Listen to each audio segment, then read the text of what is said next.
Hello everybody and welcome back to a brand new episode of the NASCAR Heat 5 Career Mode. I hope you're all having a great day. Today we start things off here with a paint scheme vote for next season. I've been waiting to do this for a while and I'm excited to bring this to you guys today. There's three options and here is option number one. These were all made by my friend Renato.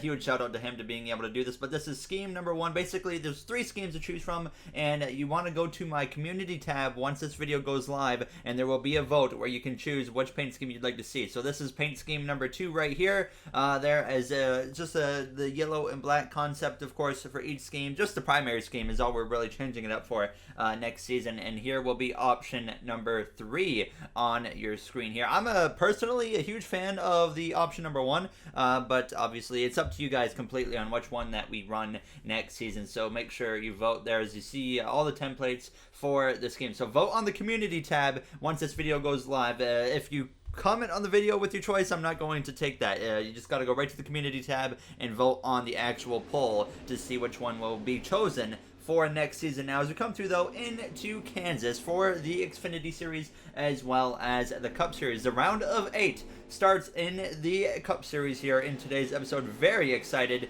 to get this one underway. Honestly, we struggled in the round of 12, but somehow we still find ourselves here inside the round of 8 and a chance to make it into the Final Four. But we come through here with Eric Jones in the number 54 for the Joe Gibbs Racing Toyota Camry, or Supra, sorry, as it goes down into turns 1. It was Ross Chastain on the pole position here as it came through turns 1 and 2, and Joe Gibbs Racing has this 54 car inside of the playoffs currently, so we're trying to see if we can advance this car as well into the Final Four with Eric Jones behind the wheel. Of course, he's in the Truck Series full-time this season, so you got to watch out for him on that side now, as I don't believe we have another truck race until next episode in Texas, or even maybe Martinsville it is, or something like that. As he came through to cross the line, he would get aggressive, get up to that high lane as quick as he could as he went down into turns 1 here and just tried to start making ground. Of course, as the top lane at Kansas is always a superior lane in the NASCAR Heat games, which is also why Kansas is pretty much my favorite track to drive in this game other than Homestead, Miami. Now as we came through, Eric continuing to move his way forwards now towards the top 10 position as he went down into turns 1 as they were battling up front. Now as you can see, Eric just makes up so much ground on that outside lane. He actually clipped the wall there out of turn 2, but he continues still with momentum down the back straightaway. He gets to the outside of the 1 of Michael Annett as he slides down into turn 3. He would then run down the 98 of Chase Briscoe there. There wasn't much room, but he made the room work and got to the outside of Briscoe as he went down at the backstretch, and then got to the back of Chastain, who was side by side with Justin Allgaier as he went down into turns 3. Briscoe would try to fight back but didn't quite have enough there as we came through now approaching the final lap actually in this race. Eric had gotten inside the top 5 as it came through turns 3 and turns 4. Allgaier up into second now as it came through out of turns 4 side by side with his teammate of Harrison Burton, and at the line it is Austin Cindric leading the way to the white flag now as Eric Jones tries to get a top 5, which would do us great in the points and should have set us up very well to get into the Final Four as we come through turns 1 and 2 for the final time. Now Cindric leads down the backstretch over Justin Allgaier. Chastain third, side by side for fourth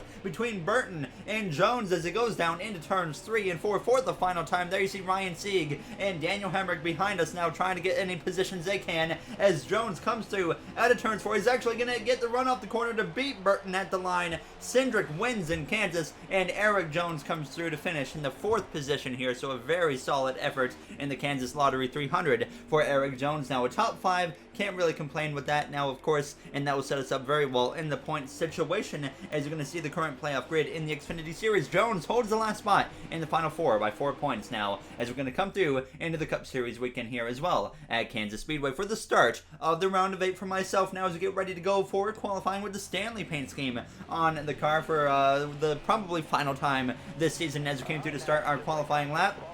The goal was to hit a 31.148, and instead of running the top, I actually dropped it down to the bottom, thinking that in qualifying it would probably work better for me to run the bottom, but honestly, I think we would have actually gained more time on the top looking back at it, and we come through out of turns 4, coming through to the line. It's going to be pretty close to the goal now as we are going to hit the 31-second bracket. It's the 31.134, and we qualify P15 here for Kansas Speedway. I should mention, we actually come into this race with some momentum, by the way. I forgot to add that in, but we do have momentum, which really could help us now in this round of 8 as we're going to check out the rest of the qualifying order. So on the pole, we got Joey Logano, who was barely able to get into the round of 8 as he came into the Charlotte Roval last episode on the outside looking in, but he managed to point his way into the round of 8 now as you see the rest of the order. So compared to the other playoff drivers, we did not qualify very well as we got Bubba Wallace down there in the 40th position. But now, before we get going, here is the current playoff grid. The final 8 drivers are ready to fight it out for a spot in the final 4. Denny Hamlin and Kyle Busch, they come in both over 20 points to the good. Hamlin 30 to the good. Myself and Johnson, we are very close on that cut line. Johnson 1 point to the good. I'm tied for the last spot with Keselowski. Logano 2 points out. Harvick, Byron both over 10 points out. So they got a little bit more work to do than we do now as we're going to get ready to go green here for the Hollywood Casino 400 at Kansas Speedway. Joey Logano well prepared for this race as Kurt Busch, he failed pre-race inspection, so he's starting at the back. He just got eliminated as well in the playoffs in the last episode. Alright boys, let's go get ourselves in that final 4. It'd be really nice to get a win here today. I think we have a good car. There you heard the quick radio transmission from myself as we're ready to get this round of 8 underway here in our rookie season now as the green flag is out and we are underway for the Hollywood Casino 400 at Kansas Speedway from the 14th starting position due to Kurt Busch being sent to the rear of the field. But here we are in our rookie season with an opportunity to get into the final 4. We've had an up and down rookie season. Things have gone well, things have gone bad. We've gotten 2 wins out of it at the Brickyard 400 as well as most recently at Bristol Motor Speedway. Now as we go down this back straightaway side by side with the 42 of Matt Kenseth, his final time at this racetrack, of course, before he retires at the end of the season and hands over the wheel to Ross Chastain. Now as we come through out of turns 4 side by side with Almirola and Kenseth, we were 3 wide for a moment now as we go down this front stretch, being aggressive right off the bat, getting up to that high line here with 18 laps to go in this first and opening stage, right behind the 9 of Chase Elliott, who got eliminated in that first round of the playoffs in a tiebreaker. Now as we come through turns 1 and out of 2, still 3 wide here with Almirola as well as Ryan Preece as we go down this backstretch, but we would continue on this high lane here and out of turns 4. That would allow me to carry my speed to the outside of Chase Elliott as Almirola got to the inside of Elliott. We were 3 wide again as we went down this front stretch. 17 to go now as we go down into turns 1. Joey Logano, the driver who got the pole, well, he's already out of here. He is long gone to start this race here in Kansas as we come through out of turns 2 right to the back of the 21 of Matt Benedetto there into the back of him now as he checks up behind Eric Almirola, but out of turns 4 we would carry the momentum to get to the outside of him down the front straightaway. So now I'm back up into the 12th position as Keselowski has gotten past us and now he looks to the inside of the SHR driver of Eric Almirola as we dive down into turns 1. I thought about going to the inside, but I decided to stay up here because I know it's very hard for myself to make passes on the bottom lane at this racetrack here in Kansas as we come through out of turns 2. Now to the outside of the 10 of Almirola. We would clear him into turns 3 and then hold him off for a little bit now as we came through to lap 5 down into turn 3, though they would actually start to fight back. Chase Elliott, he'd gotten past Almirola and he would get up my inside as we came through out of turns 4. He was pretty even with myself as we close into the back of Alex Bowman as well as Ryan Newman. So pretty evident that Elliott and both actually Martin Truex Jr. are quite fast now as we come through down into turns 1 and Harvick. So all of a sudden it's looking like we might not actually have as much speed as I had originally thought we had now as we go down the backstretch. So we lost a spot to Elliott and Truex and now Harvick gets to my inside as we dive down into turn 3. Of course Truex no longer a playoff competitor because he had such a disastrous race at the Roval that he finds himself out of the playoffs unfortunately. Now as we're up the inside of Ryan Newman into turn 3 trying to make a pass on him as Joey Logano continues to drive away. Second place now belongs to 7-time Jimmy Johnson as he continues that fight for 8 championships as he advances to this round of 8. 3 wins on the season for him as we're side by side with Ryan Newman. And typical Ryan Newman, he's not going to give up a spot easily as we dive down into turns 1. So I decided we're going to send it into turns 1 and try to kind of pull a slide job on Newman, but he pulls a crossover as we come through out of turns 2 and is going to fight back up our inside down the back straightaway and clear us. Oh my god, this guy is always such a pain to pass, man. There you heard a little bit of frustration in my voice already. Only 8 laps in at this point, but we came through to lap 13 and we were stuck behind Ryan Newman and I couldn't even run him down at this point because the car was starting to really get unsettled. The handling was starting to give up on me and now the concerns are building. I see the cars behind me, the Chip Ganassi Racing duo of Kenseth and Kurt Busch closing the gap now, and I'm realizing we're not going to get stage points here in stage 1. That is a huge concern because our contenders are all up inside pretty much the top 10 as we come through at turns 4. And now as I get to the outside wall there, as the car got loose on the exit of the corner, we lose a spot to Kenseth as well as Kurt Busch. The car was just too loose in the late run of the stage, and I'm hanging on for dear life. The tire icon even came on lap 16. Now was Matt Benedetto. He had run me down as well. He got to my inside, and I just had nothing for him because now I had to make sure we bring the car home here and don't blow a right rear tire as we dive down into turn 3. And then Ricky Stenhouse Jr. is coming to the back of us, as well as Eric Almirola as we come through out of turns 4. So I'm just hanging on at this point, trying to make sure we do not destroy the car. And I'm realizing we're going to give up some crucial points,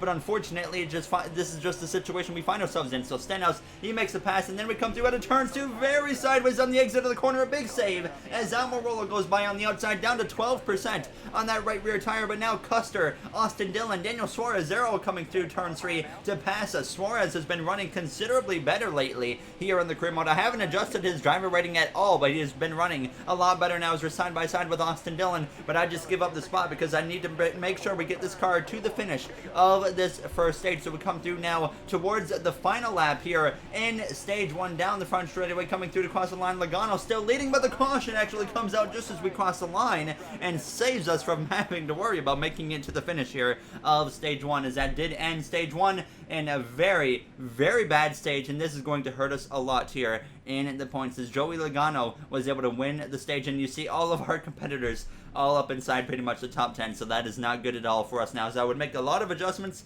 here on the even the left side tire pressures, the right rear tire pressure, a wedge adjustment made the car a little bit tighter, and in hopes that it would help us on a longer run. I didn't want to be too aggressive, but you saw the right rear tire was at 5%, so we were definitely in a danger zone at that point.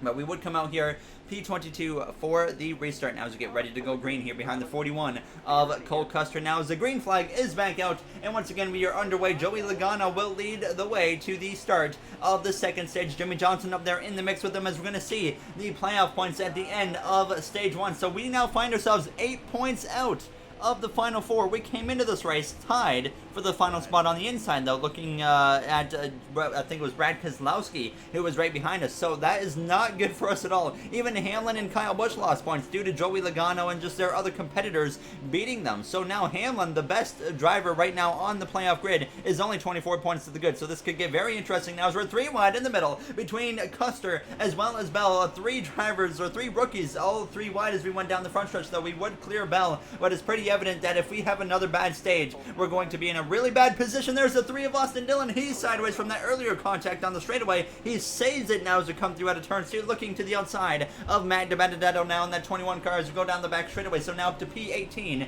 on the second lap of stage 2 as we try to run down Suarez, and sure enough we ran down Suarez and Stenhouse 3 wide in the middle between both of them as we go down this front straightaway. Now Martin Truex Jr. had actually taken over the lead as we went down towards turns 1 now, as we have 15 laps to go in the second stage, but just trying to make passes on this bottom lane, it was not working now as we come through out of turn 2. I just did not have the car. The car felt a little bit tighter, which made me hopeful that later in the stage it's going to feel better now as we dive down into turns 3. I know we have to make this pass on Stenhouse, so I try to send it in deeper and kind of slide up in front of him there, and sure enough we make it work, and then we would run down the 6 of Ryan Newman once again. Oh boy, now as we go down into turns, or through the triangle I should say, crossing the line here down to the apron there, just trying to get every little bit of ground I can as we're going to once again send it in deep into turns 1 to try and clear that 6 of Newman, and sure enough we do slide up in front of him, and that was a very bold move from myself, a bit of a chop of his nose, but we make it work and hold on now to the 16th position. But what was concerning me is how hard we were fighting for the 16th position. This is not looking very good now, guys, is it? There you heard a quick radio transmission from myself, just a little bit of concern saying it's not looking good right now as we would not be able to run down the guys in front of us there. The top 15, we're in a huge just group of cars right there actually in front of us from about 9th or so through 15th now as Ryan Newman, he had actually started to put the pressure on me again now as we came through on to turns 3 now on lap 11 of 18 in the second stage, and Newman gets right to the inside as we come through out of turns 4, and I just don't have enough for him now as we go down this front straightaway. I was not going to give up the fight easily because of how Newman raced us earlier in that first stage now, as he would not give up the spot to us. So why would I give up the spot to him? Well, unfortunately, I pretty much have nothing for him though through turns 1 and 2. He's able to clear me, and I just don't even have enough momentum down the straightaway to be able to contend with Ryan Newman. So just concerns building at this point now as we're P17. Of course, the car felt better at this point in the run than it did in stage 1, but you can see Newman would drive away now as Joey Logano would retake the lead from Martin Truex Jr. as we were coming to just 2 to go in the second stage, as I nearly get into the the outside wall now as Stenhouse is closing in behind us. Even William Byron, who came into this race last in the playoff grid, well, he's actually out running us as we come through, approaching the final lap now in the stage. Now Stenhouse, he gets to the inside as we come through out of turns 4, but Byron was actually having a great run. He was up in the top 5, even mixing it up, potentially a race-winning car in that 24 today for William Byron as we dive down into turns 1 on this final lap. But pretty evident, we're not going to get stage points, of course, now here in stage 2, and that's going to be a huge hit as Truex retook the lead now as he goes down into turns 3 on this final lap in stage 2, side by side with Stenhouse as we dive down into turns 3, trying to hold on to any position possible now as we come through out of turns 4 on this final lap in the stage. Now there's actually a car in the pit lane. It's William Byron actually blowing up, coming to the line, 10th place. Has crossed the line, so the caution comes out. 17th is where we get it. Stenhouse is actually credited with beating us, but there was a big playoff implication. Byron was having a great day, and now he is DNF'd. I can confirm that is his race over. DNF for William Byron. That, I mean, of course, helps us. But what a huge moment for William Byron, who was having a car that was capable of potentially winning this race. He was up inside the top 5. And now his race is unfortunately over. So I would once again make some big adjustments to the car. I put the wedge to 50.5 or 0.5, and then I make some tire pressure adjustments again, as I was desperate at this point, of course, and just hoping that something would work out now as we would get ready to go green, though, for this third and final stage now, as things are not looking good for us, but we do gain 2 positions on the pit lane, so it will be P15 for the start of the third and final stage. You see William Byron on the pit lane. His day is over as the green flag is out. Martin Truex Jr., our teammate, leads the way to the green flag. He was a clear favorite to make it to the final 4, and well, he didn't even make it to the round of 8. And now here he is leading this race. As you see the live playoff leaderboard, Hamlin once again continues to lose points along with Kyle Busch, just due to the other competitors being so good. So Hamlin 21 points to the good, but there you see the mega concern. We are 17 points below the cut line. So now it's pretty obvious we are in a bit of trouble as we go down into turn 3. Jimmy Johnson, Joey Logano, both 4 points above the cut line. Byron 32 points out now. Harvick 18 points out as we're side by side with Ryan Blaney coming through to complete this first and opening lap of this third and final stage. But we are in a hole, and we really need to have a good run in this third and final stage. And honestly, just the way the car felt, I didn't see it happening. So I was already thinking, okay, can we maybe try a different strategy? Maybe we're going to have to try the undercut and pit earlier than everybody and see what will happen. And that was probably the main plan that I was going to go with, was just short pit and see if we can get anything out of it. Maybe get a caution at the right time. I don't know. But things were not looking good here in stage 3 as we come through out of turns 4, clearing Ryan Blaney. The car already felt a little bit better. We've definitely improved the car so far, but it's clearly still not good enough to get what we need out of his. Hamlin, he's having a pretty subpar afternoon here in Kansas as we come through turns 1 and 2, putting the pressure on him there as we nearly get into the outside wall now, as we actually just very close to clipping it. Thankfully, we did keep it out of that wall as we go down this back straightaway, but I did have to get out of the throttle and give up the momentum now as we dive down into turn 3 in front of Matt Kenseth as Ryan Blaney looks to the inside of Kenseth. Blaney, we've emphasized a few times this season how good of a start he had to the season.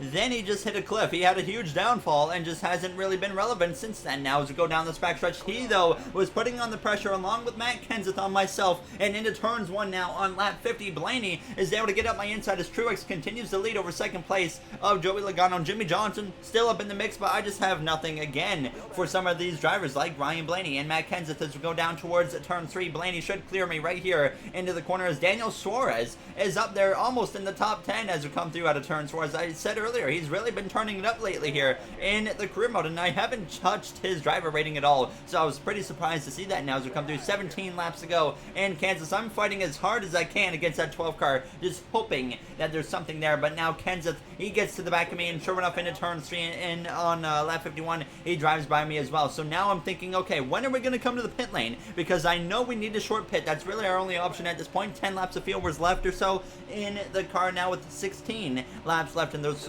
race. So everybody will have to pit now as we dive down towards turns 1. So we come through on lap 54, and I see Kyle Busch approaching me at this point. So I decide right here, we're going to come into the pit lane on lap 54 now as Kyle Busch, he's going to go by on the outside as we get down onto the apron, heading into the pit lane now as we actually speed into the pit lane. There you heard it from our spawner there, but now down the pit lane, the caution would actually come out. So all of a sudden, we get a speeding penalty, but we just got saved by there. You see, I think that's Timmy Hill crashing, but I could not actually put 4 tires because the caution, when the caution came out, I had only selected to do 2 tires. So I could have put 4 tires on, and this would have been race saving, but now we can only do 2 tires, and I think we actually just got completely messed over again. So now we could give up our position and go to the very back of the field, but I knew there was going to be less than 10 laps to go. I decided to stick with the 2 tires and take the lead to see what we can do here for what could be this final restart here at Kansas Speedway. So what a shakeup of just events. All of a sudden, we find ourselves leading now as the green flag is up. I know we don't have a car to win this race. It's all about just getting whatever position we can, hopefully a top 10 as we come through to get going now. As even a top 10 is not going to cut it right now to really put us in a good position in the points, but it will still help at least just kind of minimize the damage as we come through turns 1 and turns 2. Truex did not have a good launch now as Joey Logano is right on the back of us here as we go down this back straightaway. I know we're not going to hold on to the lead for long, but I would like to at least lead 1 lap as we go down into turn 3. Harvick though and Logano already pounced up the inside of myself here as we come through the center of 3 and out of turns 4. Logano to the front, and now Harvick through into second place as I side dropped him a little bit there, but I realized it's not going to happen there as I cut off Keselowski, just trying to hold on to any position that I can as we dive down into turns 1 and turns 2, but we go up the track now as we actually get to the outside wall just in front of the 7-time champion of Jimmy Johnson through turns 1 and 2. So I just completely messed over 7-time of Johnson and probably took at least 5 or 6 points away from him right there as we dive down into turns 3, and once again I'm in his way. I realize I'm in Jimmy Johnson's way and I feel really bad at this point about it, so I actually try to get out of his way now as we come through down the front straight away, trying to get to the inside of the 38 contact there now as we had a run in with Newman last episode, and I just about take him out again as we dive down into turns 1. Frustrations building at this point now as Johnson goes by, Bowman, Hamlin, they're all going by each and every side of my car as we come through out of turns 2. Falling down the order now as we would settle in for a moment here in P16 as we went down into turn 3 now, as there was actually some smoke starting to come from the 1 car of Kurt Busch up ahead, and out of turns 4 with 6 laps remaining, the caution comes out and maybe saves us even more because we now have a restart where we can go as hard as we can with only 2 laps to go. Instead of hanging on for 5 more laps, we only are going to have to do 2 laps. So that helps us quite a bit now as everything is going wrong here in Kansas for us at this point. But before this final restart, of course, you see next race, Texas Motor Speedway here in this round of 8, which will be the middle race, of course, at Martinsville, the cutoff race. And I'm very concerned at this point now as we're going to really need to turn it up here at Texas, as that's really the race I'm looking at right now already. But we have still 1 more restart to go. We did gain 1 spot due to Kurt Busch being the reason for that caution with a tire issue or a mechanical issue. Now as the green flag is back out, 2 laps remain. This is regulation, so there's still an opportunity for overtime now as we are underway with 2 laps to go as we dive down towards turns 1. Gonna do everything we can to hang on to at least the top 15 as we get up the inside of Denny Hamlin, as well as the 88 of Owen there as I barely clipped the aprons a little bit sideways now as Jimmy Johnson runs P12 as we come through out of turns 2 side by side with the 88 of Alex Bowman, who's no longer in the playoffs here as we go down towards turns 3. Kevin Harvick hasn't won all season long. He leads into turns 3 but hands the lead away to Martin Truex Jr. There's I'm sideways again out of turns 4 down to P14 as Bowman drives by now as I cut off Almirola. I do not feel bad, of course, about chopping anyone's nose at this point, just trying to stay in front of everybody possible here as we start this final lap in Kansas down into turns 1. Of course, I know I need to run the top if I want the most speed out of this car, but instead it just does not work out as we come through out of turns 2. Hamlin now to the inside as well as Eric Almirola. Half a lap to go here in Kansas. Martin Truex Jr. just recently eliminated from the playoffs, leads the way through turns 3 and 4 for the final time. Matt Kenseth even up into the mix now as we come through out of turns 4. Hamlin gets in front of us now as we're going to be side by side with Eric Almirola coming to the line now as we're going to beat Almirola, and Truex wins in Kansas now as it's a terrible, terrible day finally coming to an end here for us at Kansas Speedway now, as this is really going to hurt our situation in the points. It's William Byron in even worse shape as he was running way better than us, but had a DNF at the end of the second stage now. As Jimmy Johnson, he recovers to a P10 finish now as you're going to see the playoff grid and just how bad of shape we are in after 1 bad race. We're now 25 points up, so it's not the end of the world. Texas will decide everything. We need a good run there, and that will decide if we can punch our way in or if we're going to need to win our way in now, as we're going to have a post-race interview, though, with Matt O'Brien. That was a real rough day, Gary. Things didn't work out at all. You are now in need of a great race in Texas to stay in the fight. What is your mindset going into there? Beat everyone we can really is the only thing we can do. Just, yeah, that was not a good one, Matt. And honestly, I don't know how we missed it that much, but we're going to go to Texas and do everything that we can, and hopefully we'll come out with a good finish there. But it's definitely going to be tough. So, yeah, hopefully we'll make something happen and maybe even win our way in. That would be great. There you heard the post-race interview with myself and Matt O'Brien there. Just disappointed with everything, of course. Honestly, I thought we were going to have a better car. Last time we came to Kansas, we finished in the top 10. Not the case today. We were in the top 10 for probably less than 5 laps the whole race. So just did not go well. But now you're going to see, of course, the situation that sets for us in Texas, where we are over 20 points out of the Final Four. So Texas, a huge race, like I said, because if we have a really good run there, then it's not the end of the world. We'll still have a chance to point our way in. If we have a really bad run, well, we're going to have to win our way in at Martinsville. And honestly, Martinsville, a track that we're really good at. Earlier this season, we finished second. So even going into Martinsville having to win, there's still an opportunity there for us. So I think it's not the end of the world no matter what at this point now. As you see the rest of the playoff grid for the Xfinity Series, as well as the Truck Series, and then the Cup Series. So Byron, he's 61 points out. Byron, he's going to have to win. It's pretty straightforward now. And as always, if you guys enjoyed this episode, you do know what to do. Unfortunately, me holding up Johnson put some 3 points out, but I'm sure he'll still have the speed to get himself in. So I'll see you guys, though, in the next one for a huge race at Texas Motor Speedway. Have a great day, everybody.